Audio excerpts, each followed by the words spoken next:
And welcome to the discrete structure. इस session पे chapter 4 का टॉपिक है सॉल्विंग कॉन्ग्रुएंसेस, जो कि 4.4 से स्टार्ट हो रहा है। इस सेशन पे हम 4.4 पे मौजूद सभी रिलेटेड टॉपिक को इस सेशन पे डिस्कस करेंगे। वीडियो लॉन्ग ज़रूर होगी, लेकिन आपने लास्ट तक देखना है ताकि तमाम रिलेटेड टॉपिक समझ में आए।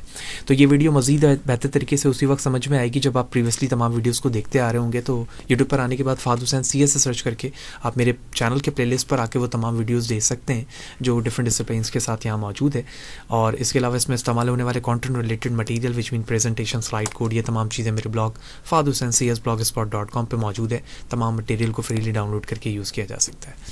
तो रोजन की बुक को हम फॉलो कर रहे हैं। चैप्टर 4 पे 4.4 सॉल्विंग कॉन्ग्रुएंसेस है, यहाँ से हम स्टार्ट कर रहे हैं। तो first thing we need to understand कि कॉन्ग्रुएंसेस को लिखते वक्त जो है हम किन चीज़ों का ख्याल करते हैं या उस पैटर्न को हम किस तरह से अंडरस्टैंड करते हैं। तो फर्स्ट थिंग इज़ दैट कि कॉन्ग्रुएंसेस जब आप देखेंगे तो उसमें वैल्यूज़ कुछ इस तरह से लिखी होगी कि A 3 टाइम ये बार जो है वो कॉन्ग्रुएंसेस कहलाता है, और उसके बाद हम B लिखते हैं और मॉड ऑफ M लिखा जा रहा होता है। इस M की जगह हम N भी लिख सकते हैं, कोई भी वेरिएबल लिखा जा सकता है। ये रिप्रेजेंट कर रहा है कि जब मैं M को डिवाइड करूँगा A के साथ तो रिमाइंडर की वैल्यूज़ जो भी होगी वो यहाँ पर B को रिप्रेजेंट करेगी। लेकिन कांग्रेस की डेफिनेशन ये कहती है कि A और B जो है वो इंटीजर हैं, जबकि M एक पॉजिटिव इंटीजर है। जब इस M को B के लिए डिवाइड किया जाएगा और A के लिए डिवाइड किया जाएगा तो इन दोनों के जो रिमाइंडर हैं, ठीक है, यानी रिमाइंडर जो वैल्यूज़ आएंगी वो दोनों की सेम होंगी। ठीक है, ये हमें याद रखना है कि जब मैं A और B के लिए ये काम कर रहा हूँ तो दोनों की रिमाइंडर की वैल्यू सेम आएगी, यानी B को M के लिए डिवाइड किया जाए और A के लिए रिमाइंडर की वैल्यू सेम प्रोड्यूस करेगा। इसी तरह से बेस्ड ऑन द रूल हम देखते हैं कॉन्ग्रुएंसेस पे कि जब आप A और B के डिवाइड होने पर M के ज़रिए से रिमाइंडर की वैल्यू सेम आता हुआ देखते हैं, तो हम इस कॉन्ग्रुएंसेस को कुछ इस फॉर्म पे कन्वर्ट कर सकते हैं कि M कॉन्ग्रुएंसेस B मॉड M, ये इसे भी सेटिस्फाई करेगा। और इसी तरह से ये सेटिस्फाई करेगा M is a division of A minus B, इसे भी सेटिस्फाई करेगा। यानी A और B को मैं सब्ट्रैक्ट करूं और उसे M के साथ डिवाइड करूं तो वो कम्प्लीटली डिवाइड हो सकेगा या डिवाइजिबल होगा। अब हमें एक चीज़ समझनी है कि जब आप कॉन्ग्रुएंसेस को इस फॉर्म पे लिखते हैं, ठीक है, तो इसका मतलब ये होता है कि हम यहाँ पर वो वैल्यूज़ फाइंड कर चुके हैं जो यहाँ पर लिखी गई है A। लेकिन कॉन्ग्रुएंसेस का जो इनिशियल राइटिंग फॉर्म होता है वो इस तरह से होता है जिसमें X मौजूद होता है। ठीक है, हम इसे कहेंगे AX congruence B mod M। तो डेफिनेशन यही बता रही है कि A congruences of the form AX congruence B mod M where M is a positive integer, A and B are the integer and X is a variable. Remember, X is a variable, so it's called a linear congruences. सबसे पहले हमने congruences के बारे में जाना। अब हम कह रहे हैं कि हम इसे linear congruences इसलिए कह रहे हैं क्योंकि ये A of X congruences B of mod M लिखा हुआ है। अब इस चीज़ को आप मज़ीद क्लैरिफाई करते हुए देखें कि अगर हमें इस तरह से एक इक्वेशन दी जाए 4x = 8, तो ये 4 मल्टीप्लाई हो रहा है, यहाँ पर डिवाइड पे चला जाएगा, तो अब x की वैल्यूज़ क्या हो जाएगी, 2 हो जाएगी। तो इस स्टेप पे हमने ऑब्जर्व किया कि इस 4 को जब तक आप एलिमिनेट नहीं करेंगे उस वक्त तक आपकी x की वैल्यू सेपरेट नहीं हो सकेगी। तो यही है कि जब हमें कॉन्ग्रुएंसेस इस फॉर्म पे दिया जाता है AX congruence B mod M, तो हम एक स्टेप्स फॉलो करते हैं जिसे हम इनवर्ट्स कहते हैं। उसके ज़रिए से हम A को एलिमिनेट करते हैं ताकि हम X की वैल्यू को सेपरेट कर सकें, और X वो वेरिएबल की वैल्यू होगी जो इस कॉन्ग्रुएंस को सेटिस्फाई कर रही होगी। कैसे? The solution to a linear congruences AX congruence B mod M, all integer are all integer X that satisfy the congruences, यानी X की तमाम integer values इसे satisfy करेगी। डेफिनेशन एग्जाम्पल देखते हैं। N integer A bar such that A bar A congruence 1 mod M। इसका मतलब ये हुआ कि A के साथ यहाँ पर इनवर्स ऑफ A भी मौजूद है, ठीक है, जिसे हमें एलिमिनेट करना होगा। तो इस से to be an inverse of A n mod M, यानी जब मैं A और M का इनवर्स निकालूंगा तो मुझे यहाँ पर ये वाली वैल्यूज मिल जाएगी जो यहाँ पर A बार पे लिखी हुई है। ठीक है, अभी हम सारी चीज़ें एग्जाम्पल से करेंगे। So here the written example 5 is an inverse of 3 modulo 7 since 5.3 = 15, since we can say that कि 15 congruent A mod 7, क्योंकि 7 को आप 2 से जब 7 को डिवाइड कर रहे होंगे तो 7 2 14, 15 subtract 14 = 1, तो ये इस कंडीशन को सेटिस्फाई कर लेगा। अब हमें यहाँ पे ऑब्जर्व करना है कि 3 मॉड्यूलो 7 यहाँ पर क्यों लिखा गया। 3 मॉड्यूलो 7 का मतलब है कि यहाँ पर 3 जो है वो A है, ठीक है, और B जो है यहाँ पर M है। ठीक है, तो जब भी हमें कॉन्ग्रुएंसेस दिया जाएगा हम A और M को लेते हुए इन्वर्स निकालेंगे। सो अप्रोचेस डिफरेंट हो सकती हैं जब हम कॉन्ग्रेंसेस के प्रॉब्लम को सॉल्व करते हैं। हम वैल्यूज़ को डिवाइड कर सकते हैं और मल्टीप्लाई भी कर सकते हैं। So one method of solving linear congruences make use of the an inverse A bar, okay, if it exist, यानी अगर वो एग्जिस्ट है तो, although we can don't divide और we can not divide both side of the congruences by A, ठीक है, हम ए से दोनों तरफ डिवाइड नहीं कर सकते। We can multiply by a bar to solve x, यानी ए बार से हम मल्टीप्लाई ज़रूर कर सकते हैं ताकि हम एक्स की वैल्यू को सॉल्व करें।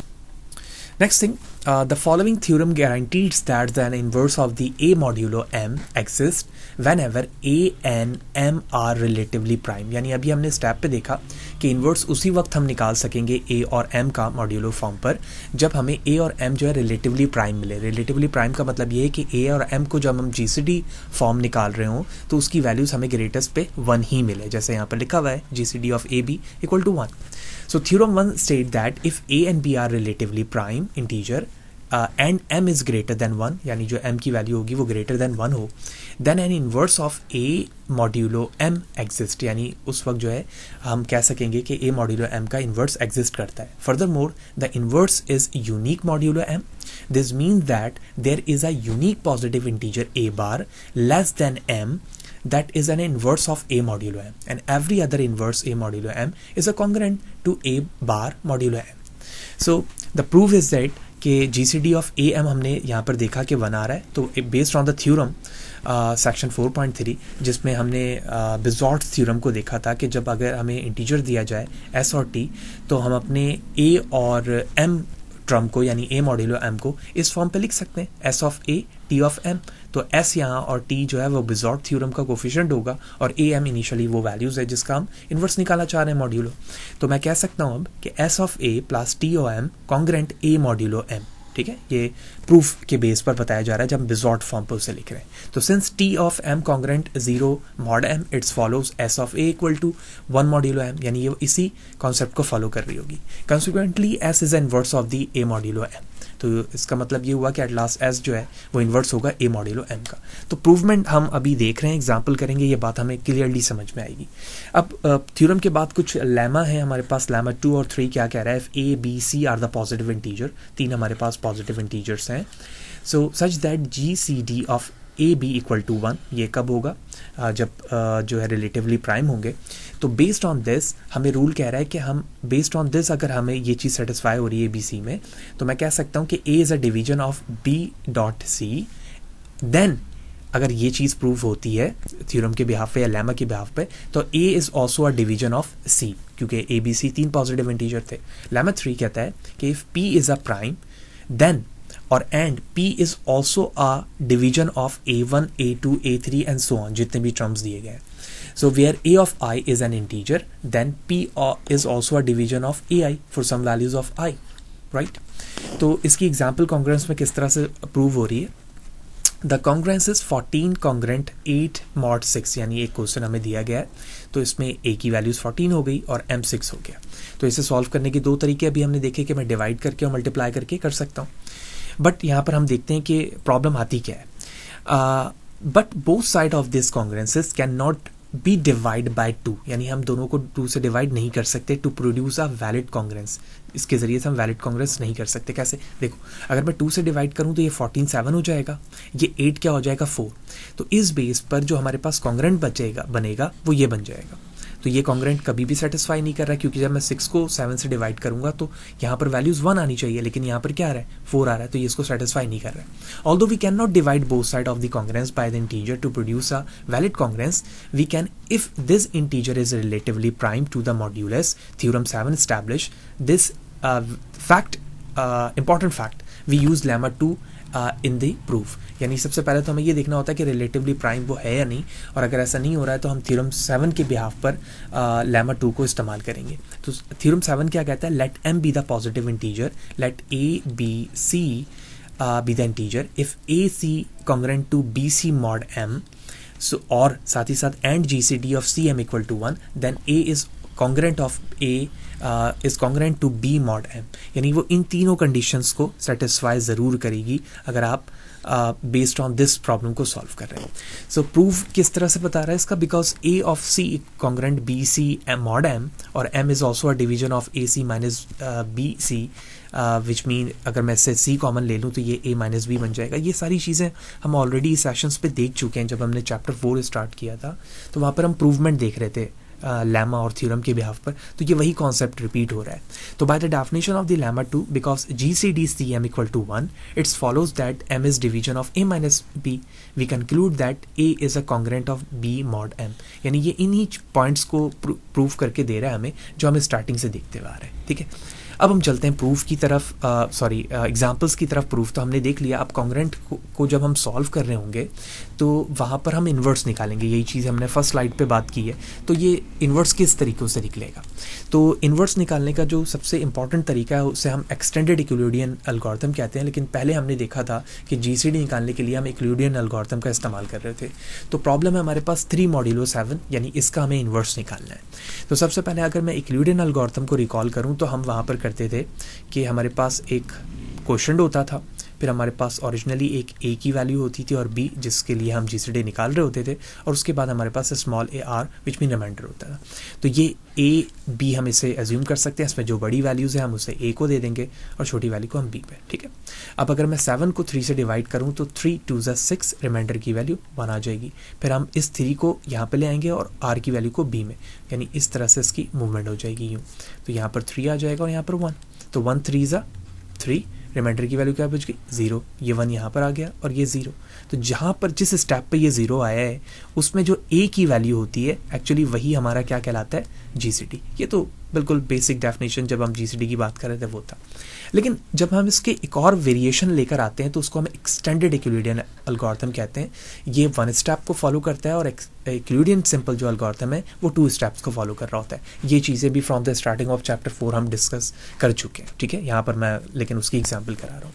अब जो एक्सटेंडेड का पार्ट है वो इसी वर्क पर, यानी इसी एग्जाम्पल, ये जो अप्रोच है इसमें किस चीज़ को ऐड करता है, इसमें हम मज़ीद कॉलम ऐड करेंगे T1, T2 and plane T को। ठीक है, where T1 equal to 0 and T2 equal to 1, where plain T equal to T1 minus T2 dot Q।